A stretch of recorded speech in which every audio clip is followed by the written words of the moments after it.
Hello, everybody. What's going on? Howdy. It's episode 105 of Sports and Spaghetti and episode 3 of our Globe on the Stove food series around the world.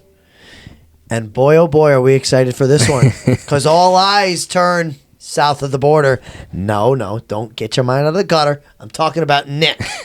We're talking about Mexico and Nicky's first pick in our draft. The first of 2 in a row from Nicky on Sports and Spaghetti. Yes. Welcome to the show, Nick. Thank you. It's nice to be here, man. So you were tasked with coming up with something difficult, which is something homemade. I think you need to explain to the listeners and viewers who don't know you, because everybody asks me, who's the guy over there? And I say, it's my brother. Well, what does he do? Well, we're going to find out today. Explain to them about your cooking knowledge to this point in your 25 years on Earth. Okay. Yes, I am 25. Yes, I do not cook. The only things I make are things I can make in a toaster or a microwave or an air fryer. But he looks really handsome, doesn't he? Yeah, the hair color's good. Thank you, man. Yeah, that's my cooking background, so to speak. Although I did make a pie, although nobody knows about said pie. That's right, and even the one and you saw. I won that episode. And then and then the pie redux or redo. That was store bought, wasn't yes, it? Yeah. correct. Wow. I bamboozled we were y'all. bamboozled. Yes, on April Fools. But yeah, so I don't know how to cook. I made a good pie though. I've never cooked food though, like on a stove or in an oven. Well, yeah, no. So we have to get into this. Like I want to get it and pick your brain here. So all I saw of Nick this week or today cooking, he got home from work. I'm over there with the kids, class, whatever. I forgot it wasn't Wednesday today. And he, the first thing he does was annoy me and my mom because he pulls out chicken breast and not tenderloins, which is what she told him to get. No, she did not.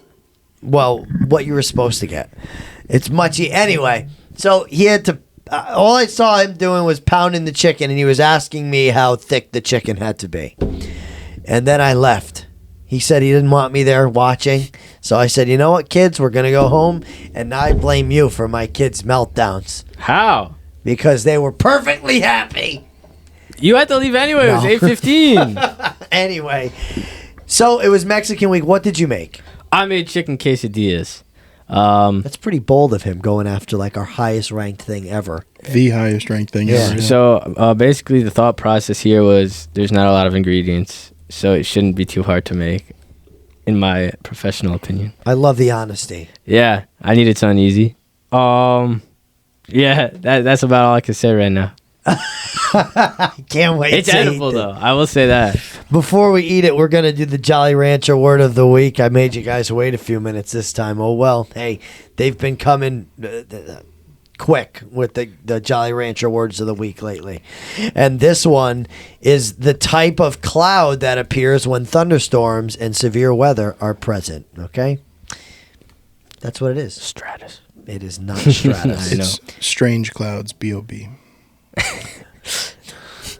They are not those kind of clouds either. It's a wall cloud, shelf cloud. There are shelf clouds made of this. Very good, Nick. They did learn what a shelf cloud looks like. So a shelf cloud is a type of this. Very good. All right, on with the Mexican food. Why did you pick Mexican? Because I know it's one of the top tier foods. I couldn't let it go to Anthony. Thank God he picked Greek first. That was a pretty bold strategy, Cotton. You know that? It's working out. It's working out. If I didn't get anchored by the 6.7 last week, I'd be right up there with your Italian. You got brought down by the 6.7. Right, well, there's going to be anchors today, so you can relax. Okay. Now, for reference, Anthony, what did my quesadilla get a rating of? So, your quesadilla, the Chris quesadilla, which is your go-to, it is the highest rated item we have, second highest rated we have ever done. What was the pie? The pie was your number pie one? was number one. The second rated was the Chris's quesadilla with a 9.3. Okay. And then your Baja quesadilla was an 8.43. Okay. So 9.3 for the chicken quesadilla. Yes. Now, I think after this, you have to make one at some point. A quesadilla? Yeah. Okay. 'Cause now we'll do something. We'll do something. This has come back now. Okay. Yeah, listen, I'm not gonna mince words here. This ain't no 9.3. Well, we don't know that. It's an edible chicken quesadilla. I'm looking, before we look at it, I am looking, Anthony, for melted cheese and fully cooked chicken. That's it. That's really all I That's need. it. I don't even need melted cheese. A little bit of a crisp on the quesadilla I is just okay. need the chicken to be cooked. Okay? No, you will survive eating it. I can. I'd take overcooked Unless chicken. the thermometer was wrong, but Used, That's classy. That's classy it's right like there. restaurant quality. Yeah. I don't use a thermometer. You know what? How do you thermometer. How do you determine the doneness of your chicken? If I'm making it like that and I'm dicing it and then cooking it, then I'm going to cut into one piece. And if I cut into the biggest piece I see, if that piece is done, then they're done. So let me drop some knowledge on our listeners. We got Chris's class listening. They're going to be of cooking age soon. Nicky, Let's tell the people how you do it, Anthony. Nicky, if this becomes a thing where you're making chicken regularly, I have faith in you. Thumb to ring finger or thumb to middle finger, and you squeeze that. When it feels like that, it's done. I'm not touching cooked chicken like that. It's hot. To poke it? Oh, I don't trust that. Yeah. It's never failed me. I don't know, but what if we have different strengths in our palms? I'm pretty sure that. true. What if like someone has a super fat hand or? I have a what- super fat hand. Squeeze it. Well, I have a super skinny hand. Yeah, but we have different fatnesses on our hand. They have to feel right Low around key, the same. yeah, they do. They do. All right. Yeah. I don't know. Feel mine. Yeah. Yeah. Yeah, they feel about the same. Oh. All right. Dropping Give the it a shot. knowledge. Yeah. I'm gonna try it. Or use a thermometer. I'm gonna cut into one, but I'm also gonna feel. Oh, yeah, absolutely. Feel it first, then cut into it. Right. And if I say, all right, that feels, and if I'm right, bang, then you've got it. I believe you. That's very good, Anthony. Anthony's wise words. All right. All right. Now say it in Spanish because it's Mexican week.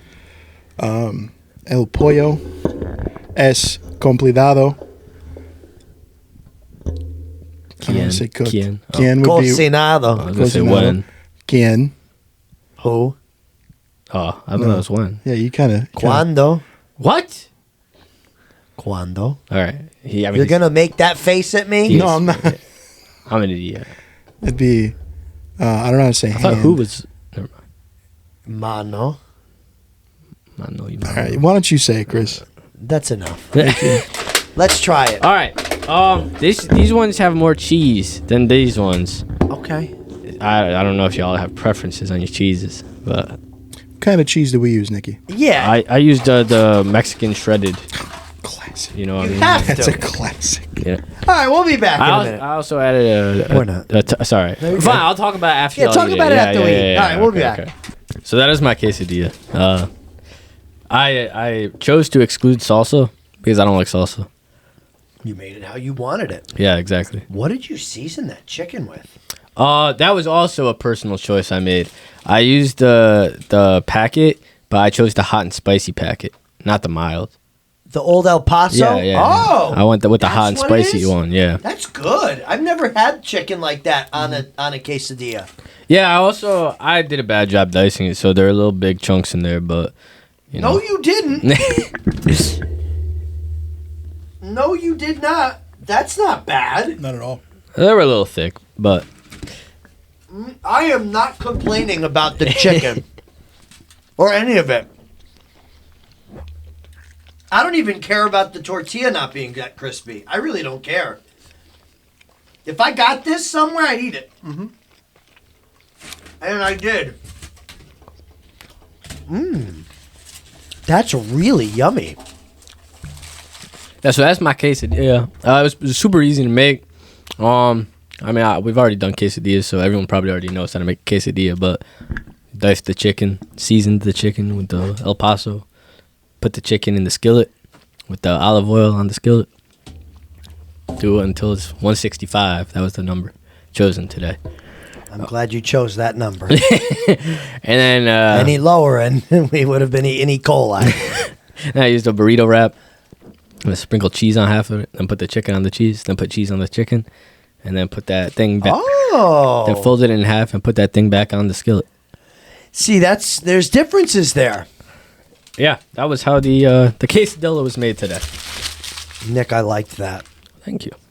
I'm glad it was edible. That was really good. I am giving that a flat 9. Thank you. I will happily take a 9. I'm going to put an addendum. That was excellent. Thank you. By any standards, that was great. That tasted really good. I appreciate. And I would ask you to make that again. Yeah, I actually quite enjoyed it too. I would ask you to make it again. I would not be mad if you served me that. If you served me that store-bought pie again, I'll throw it at you. But That's a 9 all day. Thank you. Thank y'all. it's good stuff It's from a 9 Nicky all day. Walker. Appreciate. I'm a. Don't be afraid of your own rating. Rate it what you want. I'm gonna give it an 8. I'm gonna give it an 8.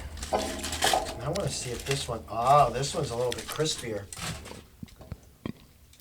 That brings us to an 8.67 for Nicky's quesadilla. That is on par with. That is actually better than the Baja quesadilla. Wow.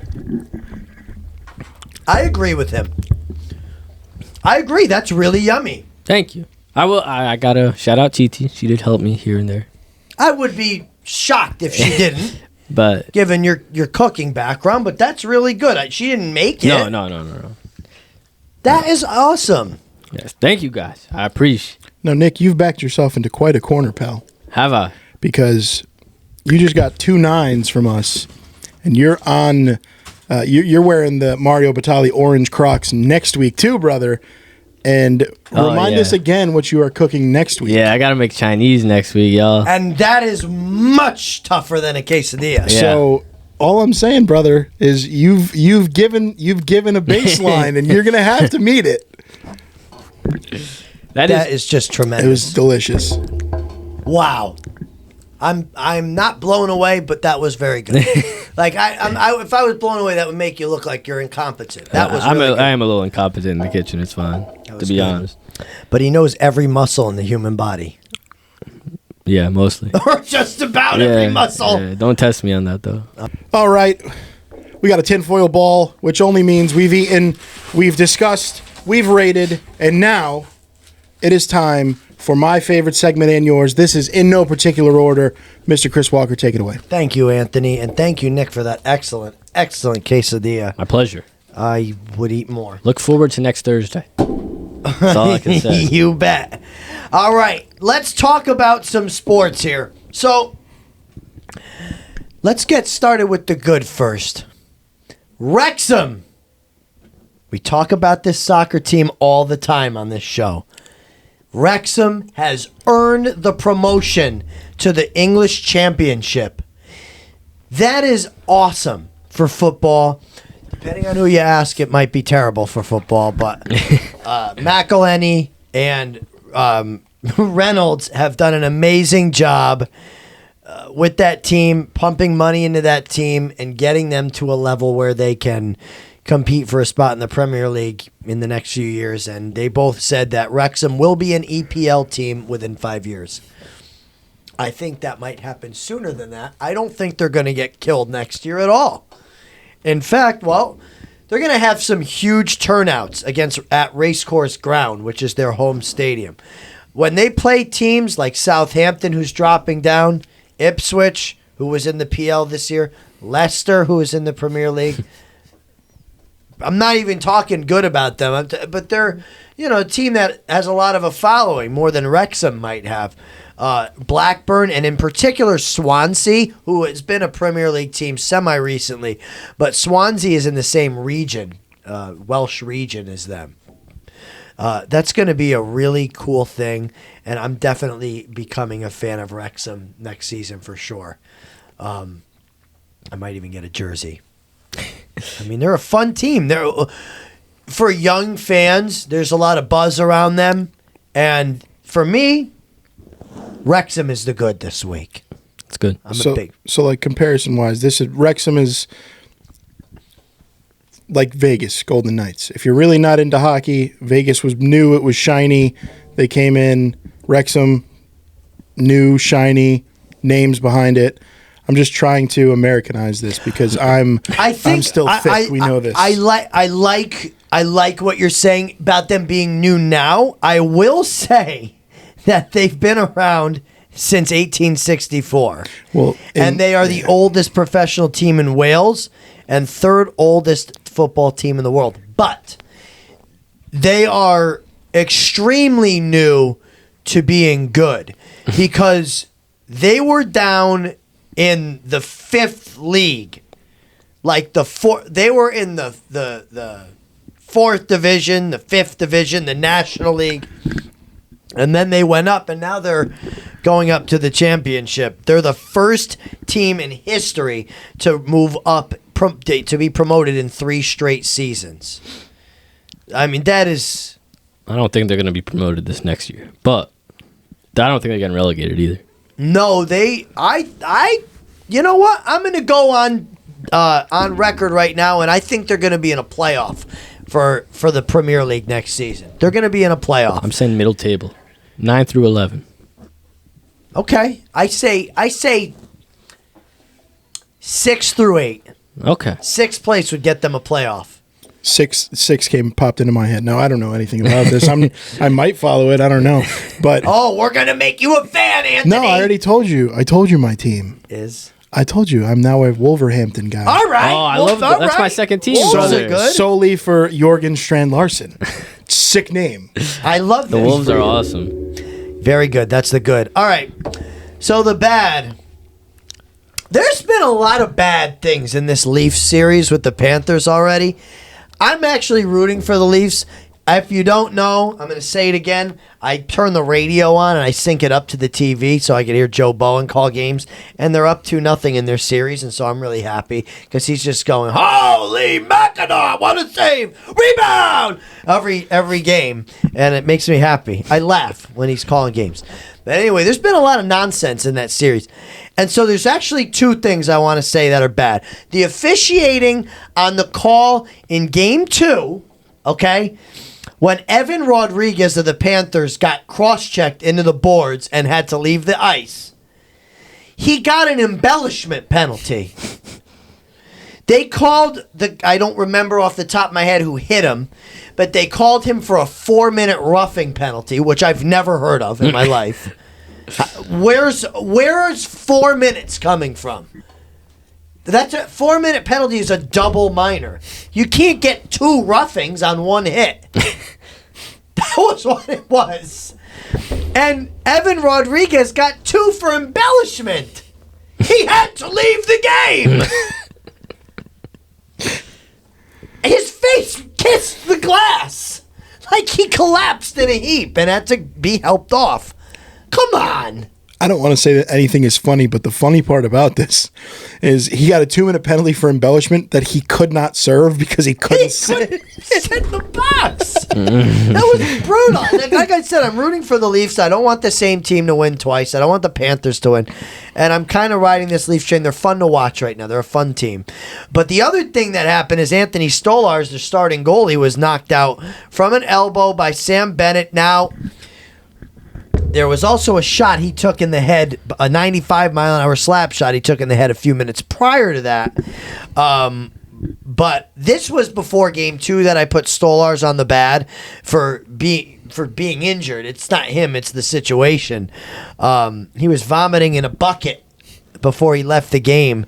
And Joey Wall, the brick wall, came in and he made it a little bit dicey at the end for Game 1, but then he won Game 2 for the Leafs, and so the situation's bad, but Joey Wall, being that he's the backup, I'm obviously rooting for him now. He's not even a backup. He was like 24-11 this season. It was Scott Lawton, by the way. Lawton, thank you. You saw Kachuk go at Marner at the end of the game, too?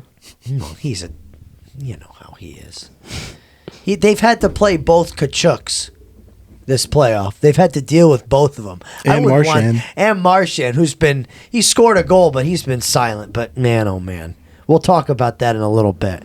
How about the Islanders won the draft lottery. Why is that the end? Well, the last 2 times they won the draft lottery, they picked Rick DiPietro and Johnny Tavares. Pajama Boy over there in 2009. So let's hope we don't pick a goalie in the first pick this round. And we don't pick somebody that's going to leave the team after they say they're going to stay. So, maybe James Higgins is the move here because he's an Islanders fan. And he's the American third overall ranked prospect. I'm fine with that. We're okay with that pick. I'm fine with that. I don't want to hear anything bad about Higgins. Oh, he's an Islanders fan. Pick him. And we don't know who the GM yet is, so nobody can pick him. So there's an ad. It's still a mess, but they won somehow with a 3.5% chance to draft lottery. I don't remember if we were here because I remember I told you, I was like, what if the Islanders win? I said something like, it was like right when they got eliminated, I was like, watch them mess around, win the lottery. And then it happened. It popped up on my phone. I think I was out somewhere, and I texted. I was at my parents' house. I texted the group, and I was like, "No way! I called it." And then, yeah, you texted 3.5, and I was like, "What?" I said 3. No, he told me. I was feeding Harden, and he comes out and he goes, "The Islanders won the lottery," and I was like, "No, he didn't. Shut up." He goes, "Yeah." I checked it, and it said 3. I said, "No." Oh my God! They won the lottery. And in true Islanders fashion, this is probably one of the weaker draft classes. Yes. If they win last year, they waltz into Mac. They got celebrating maybe to make the playoffs. See, that's why they had no problem giving it to you, and for the All-Star game. That's why they gave it to us. Gary threw us a bone there. You know what? It's a bad draft class. We'll give them the first bad pick class. for We're taking the All-Star game away. You got Hochul sending letters. Hochul, whatever her name is, sending letters to the commissioner like that's going to get the All-Star game back. Well, I don't want the All-Star game. You're getting the, what's it called? You're getting the... a little pre-party for the Olympics. Yeah, the national game. Something. I don't want it. I don't need anything. I don't want an All-Star game there. It's an embarrassment. It is. Yeah, I mean, yeah. The team is an embarrassment. Good tenders, I just want to stay quiet and everybody shut up. I just want everybody to stay quiet. No All-Star game. Just give us the first pick. Let us take a middling first rounder and then move on to the next mediocre season. A player that you and Harden could hate when he leaves 10 years down the road. That's right. Yes. Hell, I'll buy him the jersey, of course, because he It's his was canon drafted event. after he was born, and then he'll disappoint him, and then he'll understand what it's like to hate the team you love. Islanders fan canon event for Harden. Yeah, that's the canon event. Just like speaking of canon events, there's a new pope, Oh yeah, Pope Leo. Did you know that? The 14th. Fun fact. Everybody knows. I mean, I have to say something. First American Pope. Yes. From Chicago, which means he's quite possibly the only pope to ever take a shot of Malort. That's true. That is a Chicago drink. The guys on Porchcast, who I would love to do a collaboration with, did Malort. And it's the guy that goes, yeah. His name is Chris. Anyway, very good. So let's keep it. Let's keep it in the chill here. So we were talking about the Toronto series, and a lot of people had the Panthers winning that series in 5 games. And Joe Bowen was gloating on the broadcast yesterday about how that can't happen anymore.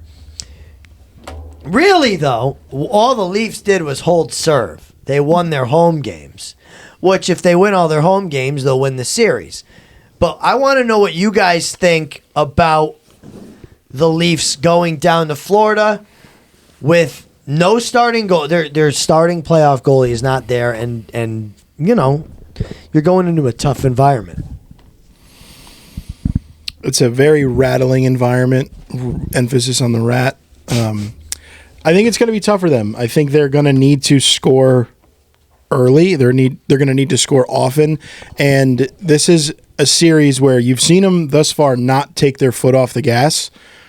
They took their foot off the gas with Ottawa, and then that went 7 games. We had everybody was nervous about that series, but they have to realize that they have to look at themselves in the mirror and be like, we're the Leafs. This is all the firepower we have. I don't care if we don't have a starting goalie. Just score more goals than the Florida Panthers. That's really all they have to do. Yeah, I agree with that, Anthony. I also agree. I don't think the Leafs will be rattled though. I mean, they've already faced a lot of adversity in the first round of the playoffs, and now this round in the first two games with Stolarz and Kachuk and blah blah blah. Like, I don't think they're going to be affected like that. They just got to keep their foot on the gas. Not only that, but they've been affected by the media and the fans constantly waiting for them to blow it. Well, yeah, it's the curse of the Maple Leafs. They're waiting. Yeah, I feel like the players are like, when is the ceiling going to fall in? When is it going to collapse here? Yeah, it's like the Mets. Yes. Very similar. A lot of firepower. Wait, when is it going to end? And for the Panthers, they got to figure out a way. They're outmatched. They're completely outmatched. And the other series that, in my opinion, looks really interesting, and I didn't think it would be, is this Washington and Carolina series, because it's now tied 1-1. And I'm a bit surprised that Washington came out like they did today. I thought the Hurricanes, after the first game, might have swept the series, in my opinion. Well, this is a Hurricanes team that you're very familiar with, and it's just they've never been able to get over that hump. And is this the year they do it? Is this the year? Everybody thought when they brought in Mikko Rantanen, it's like, oh, yep, here we go. This is it. This is going to be the end of it, that he's going to be the catalyst that gets them over the line. And then they decided they were going to play the long game, not only worry about this season, they're going to worry about their future, which good franchises do. They trade him away to Dallas, and they're pretty much running the same team back against a field in the playoffs that is very similar to last year. The only team not in it, Washington wasn't in it, and Florida was in it. Toronto was in it. Like, it's tough for the NHL right now because there are not very many new playoff teams. Yeah. It's the usual suspects every year. That make it deep, yeah. Right, Montreal made it this year, and they haven't in a long time. Well, what happens? They get bounced in the first round. Ottawa makes it. They get bounced in the first round. The Avs have always been there, but they were a favorite to win. They get bounced. The Lightning get bounced again. Yeah, it's this usual. Yeah, it's like that's the thing is like you look at the Western Conference, that playoff. We've seen the same playoff matchups like 3-4 seasons in a row. We got Oilers and Golden Knights. It's the same thing because it's the same teams in the same rankings. Like, there's just a huge disparity between the good teams and the bad teams, and I think that goes even deeper. And I think there's big disparity between the East and the West. Yes, I agree. I think the West is more of a dominant conference right now. By far. Just looking at when I watch, and when we watch, I know we all notice how much faster the Western Conference games are. Yep. Maybe it's because we're tired because it's 10 p.m. But there is a gusto with these games, and with the intensity that the Oilers and the Knights are playing with, just it's moving so much faster. I feel like with the series we just talked about with the Caps and the Hurricanes, it's a lot more defensive and feeling out. It's just run and gun in the West. And then you got Rantanen running wild, 14 points in his last 4 games. We'll hear about it later. Oh boy. Oh, you're gonna give the Dallas Stars some credit, huh? I have to. But again, with the whole Western Conference thing, I think we talked about it. I can't remember if it was group chat. I think it might have been. But I was saying how I don't like. Maybe it's a homer thing to say, but I would have picked the Wild over almost every team in the East with how they played against Vegas. I think the only teams that would have given them trouble would have been Carolina, maybe Florida, and maybe Toronto. Yeah, they were a good team. It's just, they had to, they had to play against the juggernaut, and, now the juggernaut ran into Calvin Pickard. And that's it. Well, he'll hear about him in a little bit as well. Very good. All right, I'm very excited for this, guys. I'm really excited for this little bit that we're about to do here. This is going to be a debut. All right, we're going to debut a segment here, and we're still working out the kinks of this segment. But let's set it up like this. We're going to do a debate. We're going to do an argument/debate. I used to do these on the WXCI Sports Report, and I used to have Kyle and Steve. Oh, God. or me and Steve or me and Kyle do an argument. And Kyle used to keep score. He had a big board. And he would what's the show on ESPN where they give points that just ended? Around the Horn? Yeah, that show just ended its run, right? They'd give points. I don't know what the parameters were. It was kind of like just arbitrary numbers. But anyway, this is kind of the same premise where Kyle's like doing tally marks. And I would get mad. Don't give him a tally. That's not good. But anyway, we're going to do a debate. And for the inaugural debate on Sports and Spaghetti in this little segment that we're going to do, we're going to feature Nick and Anthony this week. And I'm going to moderate. So I will be making sure that you're stepping on each other's toes just enough. And you're going to debate two former NBA players, okay? These two NBA players are both in the Hall of Fame. They've both won at least one scoring title. They both have a statue erected in their honor. How about that? Okay? They've both been selected to more than 10 All-Star games. And their names are Allen Iverson and Dwayne Wade. Two of the greats. I think two borderline all-time greats. Yeah. Right on the cusp of all-time great. Yeah. On the tier right below.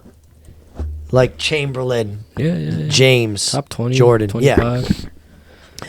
So, Nicky feels that Dwayne Wade, D-Wade, is better. And Anthony feels that Allen Iverson is the better player. Ramping up for this. And so, Nick might have a slight advantage here, being that this is the NBA. But we're going to put your sports knowledge to the test. I've done studying. Okay. I've prepared. You might not be the best look with the Pirates hat on, though. It's for the style. I have all 32. It's only for the style. You have all 32. At least one of everyone, yeah. I like that. Well, he did work at a hat store. Two. By the way, actually. before we get in, we get into this, I want to say I am going to get a Utah Mammoth jersey.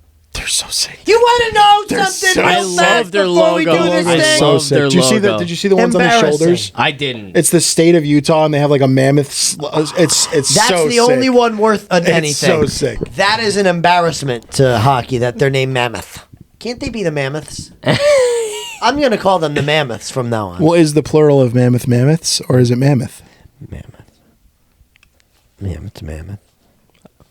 Good. Shut up, Anthony. I reckon when mammoths were around, it was just ooh, ooh, ooh, ooh. And they just ran Yeah, away. That's Probably what when they they- made? That's the noise? Yeah, probably. Ooh. Ooga You booga. think they made Ooga that booga. high? That's... no! Anthony, get me a mammoth sound, please. No, not mammoths. The cavemen. Oh. That would have referred to them as mammoths. Or mammoth. They didn't refer to them as any. Oh, I thought They you were said, trying to ooga act booga. like a... He said ooga booga. The mammoth only went extinct 4,000 years ago. I want to know what it sounded like. I want A mammoth? I want a video recording of a mammoth. I want a video recording of a caveman spotting a mammoth. What He the- said ooga booga. Mammoths likely made sounds similar to those of modern elephants, including loud trumpeting and That's deep rumbling. what I was going to suggest. Oh, here we go. Hold on. We have a sample of a mammoth. Sounds like a motorcycle. It sounds like the. Never mind. Okay. All right, anyway, yeah, sure, mammoth. All right, Allen Iverson versus Dwayne Wade. Nick, I'd like to preface this argument by saying that when you texted in the chat and said Dwayne Wade or Allen Iverson, and I suggested we pick different players to see which ones we disagree on, because in my head there is no disagreement here at all. There is not a single person on planet Earth that thinks Allen Iverson is a better all-time player than Dwayne Wade, except for Anthony Barbieri. why? Why? He's a winner. You know who's not a winner? Allen Iverson. He's a loser. Okay. He went straight for the one I was going to say. Please tell me about how this loser is better than Dwayne Wade. Loser? The winner. Okay, so if we're talking about winning, how many All-Stars did he win? Less than Dwayne Wade. how many NBA championships does Dwayne Wade have? 3. Yes. How many times did he have at least one superstar on each of those rosters? 3. Thank you. Okay. He's the best sidekick of all time, I'll give you that. Okay. He's absolutely the best sidekick of all the time. Who did Allen Iverson have, man? Tell me, please. I'd love to hear. Eric Snow is probably the best player Allen Iverson ever played That with. is not true. That is not Well, true. look it I up. gotta look that up. It's probably Eric Snow. Okay? I don't even know who that is. Exactly. I had to look this up. Okay? Eric Snow. So you're saying that he played with Dikembe Mutombo. When Mutombo was a corpse, yeah, probably. Oh, he just passed. I feel really bad. Carmelo Anthony in Denver. Oh, yeah, you're right. He did play with, but that was the end of his career. I'm the saying end like of prime whose He career? played Sixers. with Andre Iguodala in his prime. I'm saying prime Sixers. Well, I will say, Nick, that Anthony has a point because D Wade was next to LeBron and he was also So next to Chris Bosh. did they score the points for And Dwayne Wade? Shaq. Did they score the and Shaq. Did they score the 22.5 per game in the playoffs for him? Did they put the bucket in the basket for him? Please. When was the offense of Miami ever run through Dwayne Wade? When he averaged 20 plus points a game over his entire career on almost 50, 40, 90 shooting. Allen Iverson was the offense for almost every single team he played on. He led the league in scoring in a tougher era to lead the league in scoring because he was still dealing with Kobe. He led the league in scoring 4 times. Heavily guarded, always taking contact. There was never a number 2 option, so everybody was always focused on AI. Every time. Okay. And isn't that what Steph's been dealing with for the past 5 years? Steph's had Clay. In 22? When Clay put up 0 for 11 in a game 7? Fair. Steph had Clay. Steph had KD. Steph had Andre Iguodala. Not in 2022. No, not in 22. Not against the Celtics team that's been winning. That's a Mickey Mouse championship. We'll talk about that. 22? 22? No, last year's. Oh, it's the Celtics? Yeah. Oh, yeah, I agree. Yeah. I thought you were going to say 22. No. That was anything Yeah. but a Mickey Mouse. No. Well, so Anthony and Nick, AI had more points per game. Barely. He had 4.7 more points per game. That's barely. And their free throw and 3-point and their field goal percentages were pretty similar. D Wade had a 48% career field goal percentage, which is extraordinary. But And more win shares. And a better true shooting percentage. But now here's the thing that I always go back to myself. This is me just moderating this. I always look at the championships. Tell me why I'm wrong. I hate the championship argument because It's a team accolade. Blah, yes, blah, blah, blah. I know. Okay, I know football better. Are we going to say Ahmad Bradshaw is better than Barry Sanders? I don't know either of their stats. Well, Well, Sanders Ahmad doesn't Bradshaw have a has a ring. championship. Sanders never even won a playoff game. Never even went to the play. So that's it's. I think the winning is irrelevant, especially when it comes to a team game. Yeah, but you have to look at their contribution through the winning. Like, that's why you can't say Bill Russell's the GOAT because he has 11 rings. What did he do to contribute to the rings? No, I agree with that. But Dwayne Wade was the second best player, if not the first best, in some situations in the games and series. he was In those runs. I mean, he was the second best in what was it, 09 when they won with. I mean, are you sitting here telling me LeBron wins without him? Do I think LeBron? Yes, he has won without him.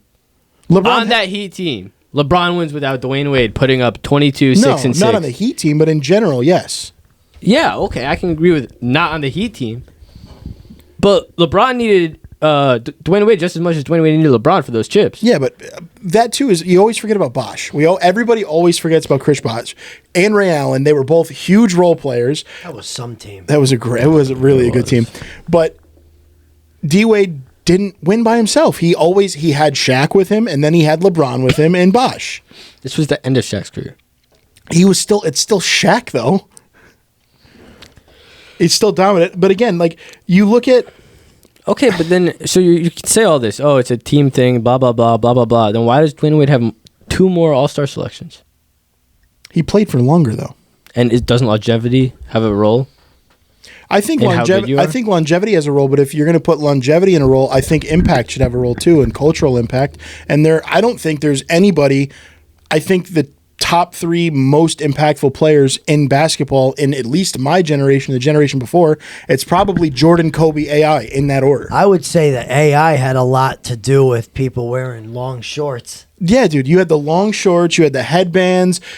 As a white kid, I was cutting socks to wear arm sleeves when I would play in my backyard. Listen, man. I love that. It's awesome. People only know AI because he's flashy. And for his post-game stuff. Getting his hair braided on the bench. That was sick. That's a great picture. I mean, he has the only MVP between the two of them. He does. You're like one of those guys that says like, oh, Jordan Poole carried Steph Curry in 22 or whatever year it was. Just because Jordan Poole, plays like a high schooler and makes ridiculous shots, it doesn't mean he's better. Dude, so All-Star selections. How many? 13 to 11. 13 to 11. Why? He played for, if you do a percentage, however long they played, Wade played for 2 more seasons. 2 more seasons and made it 2 more times. How many defensive teams was Allen Iverson on? Probably zero. Yeah, I don't think I don't think he played defense, brother. Because that's my next argument. Isn't it more impactful to be a two-way player? Yeah, I agree with that. Yeah, I can agree with that too. But I think I would almost rather be elite at one thing than average at 2 things, or above average. He wasn't average. I would rather be elite. Into that face. I would rather be elite at one thing than above average at 2 things. Yeah, but how are you determining the line of above average and elite when their offensive contributions were nearly identical? Are you going to call one elite and one just because he made flashy plays? Just because he didn't have help? But I mean, if you look at the game, and let's go to the finals that AI dragged that Sixers team to. Game 1 where they beat the Lakers, and this is super team Shaq, Kobe, Derek Fisher, Ty Lue, obviously from the step over, was on this. Ron Harper, Horace Grant. This is a stacked team. Game 1 was the only game the Sixers won. Allen Iverson led the team with 48 points. Yes. Game 2, which they lost, Allen Iverson led the team with 23 points. Game 3, which they lost, Allen Iverson led the team with 35 points. Yes.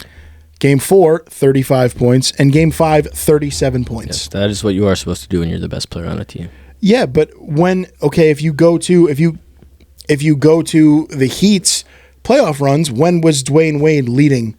When he won the Finals MVP in 2006, probably. Just a random guess. Because I don't think he won the Finals MVP for not doing good. Dominated games 3 through 5. I'm just reading it. I'm not disagreeing with you. I just literally do not know.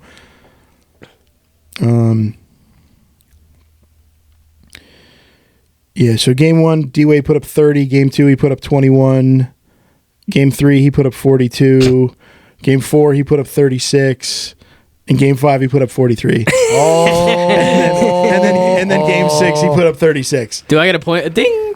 Do I get a little tally? That's a point. That's a point. Very good. That's absolutely a point. But I don't know. I think it's not that I'm saying these are bad players. I just think impact-wise, culturally, it's Allen Iverson. Okay. If you look pure talent, who's the better scorer all around? It's leaning Allen Iverson. Yeah, better scorer. I can agree with that.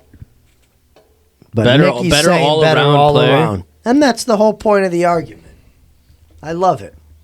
Very good. Well, here's what you need to do now. You got to let us know what you think. It's going to be a poll, and people are going to vote on it. Basketball, it gets big numbers on TikTok. And I love, and I don't know if you guys look, but I certainly love seeing all the votes. And then the benefit of what I do is that I get to talk about all of these polls with like 300-400 kids every day. And they're like, they'll see me in the hall and they'll be like, yo, Mr. Walker LeBron is not in the top 10. One of the 8th graders keeps coming up to me and saying, yo, he's not top 10. Well, tell him to comment because we got to boost that engagement. Comment anything. I don't care. That's right. I like all the comments. They're like, but that was like kind of mean to you guys. I said, I don't care. I still liked it. I like that you took the time to comment. It's on the video. What do you got over there, Nick? I got our brackets, but I can't find yours. What do you mean you can't find mine? It's not in here. Well, I'll tell you how my bracket is before Busted. we do Grammys Grinders. Mine is busted. I had the Avalanche over the Lightning in the finals. I had, Oh. the, And so that's I had the lightning over the abs. and so that's not happening. I went 7 for 8, and I got I think Winnipeg, Washington, or Edmonton, Washington. No, yeah, 7 for 8. yeah. I only got Tampa wrong in the first round. Well, his hometown team. That's a shame. It is. It really is. The one that hurts the most, I got wrong. That's amazing. That's a great finish for you. 7 of 8 in the first round. Man, Wow. I already beat Anthony's bracket on the challenge. Like his max is lower than the amount of points I have right now. Oh yeah, I got killed on that, man. That's how it goes. No hate. I just thought that was funny. It is time for Wasn't taken. it is time for Grammys Grinders of the week. Anthony, go first this week. All right, I'm gonna do a honorable mention, and then I'm gonna do a full Grammys grinder. I had one or a group of people that would have been my Grammys grinders, but another player that is my Grammys grinder, he took over. So my Grammys grinder honorable mention is a group of random people, and that is the Friends of Seth Jarvis.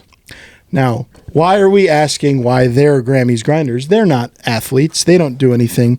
Well, Seth Jarvis's friends that he grew up with, hometown friends in Winnipeg since he was a little kid, it was five guys. They rented a van.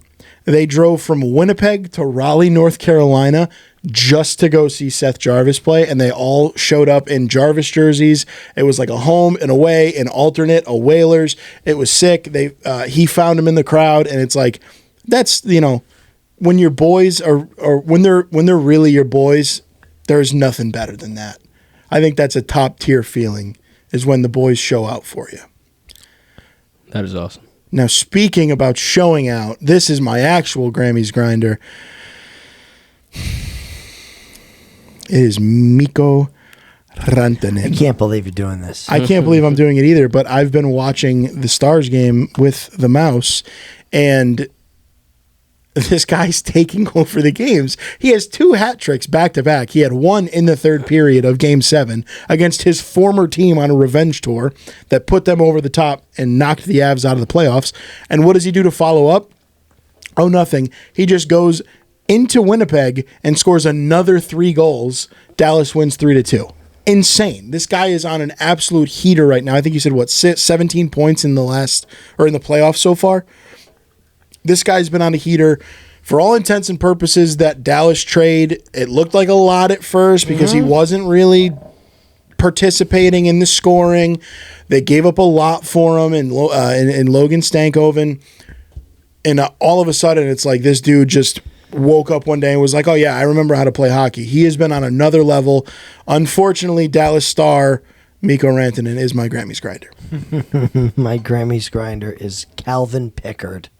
It was going to be Joey Wall, but Calvin Pickard is 5-0 in his last 5 games, and he was the only goalie to go 4-0 in the first round of the playoffs. The Oilers were down 2-0 in the series when they went to Cal Pickard, whose NHL dream was nearly over. He played in the NHL in 16-17 and then went into the minors and had a good success in the AHL, but he was an AHL goalie.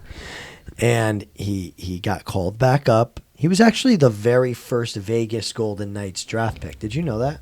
I learned that the other day. Did you know that? I thought it was James Neal. He was the first pick. He never played a game. Oh, with the team. like draft pick or like from their fantasy drafts or whatever? In their expansion Oh, draft. okay. Their very first player. And he never started. He never played a game with the team because they traded him away on opening night. Who was he traded for?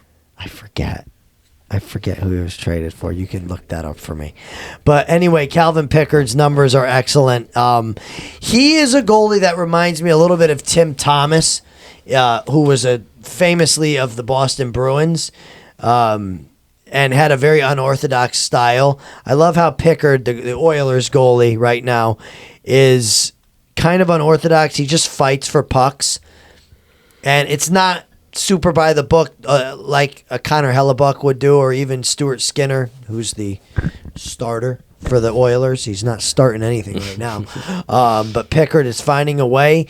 His save percentage is not always pretty, but it doesn't matter what your save percentage is in the playoffs if your team's winning. If you score more goals than the other team, bing, bong. Tell me who they traded him for. So they were supposed to have a tandem of Marc-Andre Fleury and Calvin Pickard, but on October 3rd, the Vegas Golden Knights claimed Malcolm Subban off waivers. With the Golden Knights deciding to go with a tandem of Fleury and Subban, Pickard was placed on waivers in order to be sent to the team's AHL affiliate. He cleared the following day, but a few hours after clearing, Pickard was traded to Toronto in exchange for a 2018 sixth-round pick and Tobias Lindbergh. Malcolm Subban was awesome, That's a bro. tough one.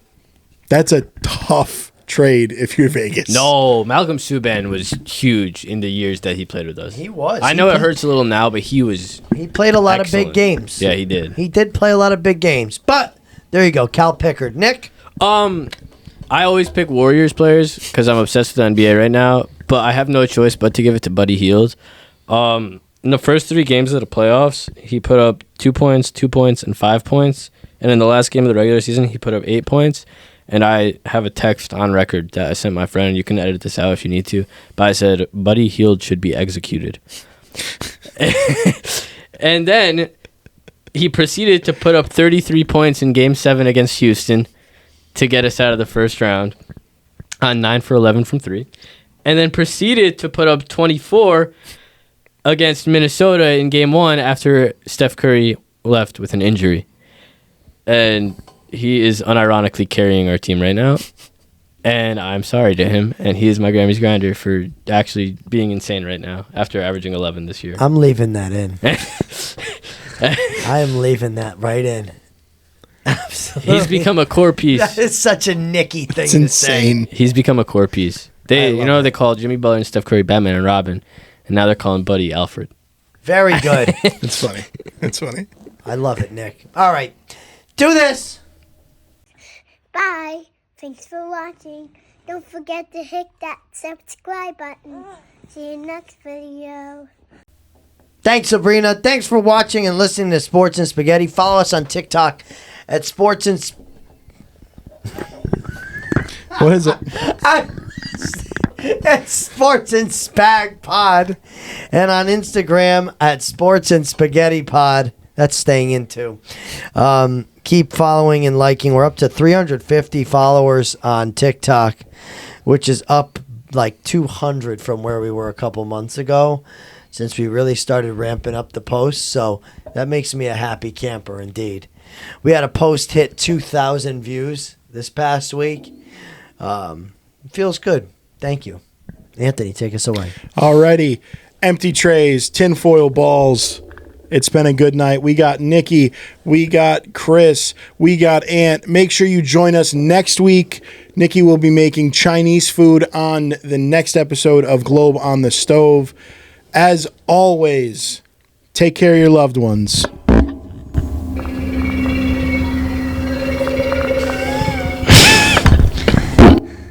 And as always, stay full.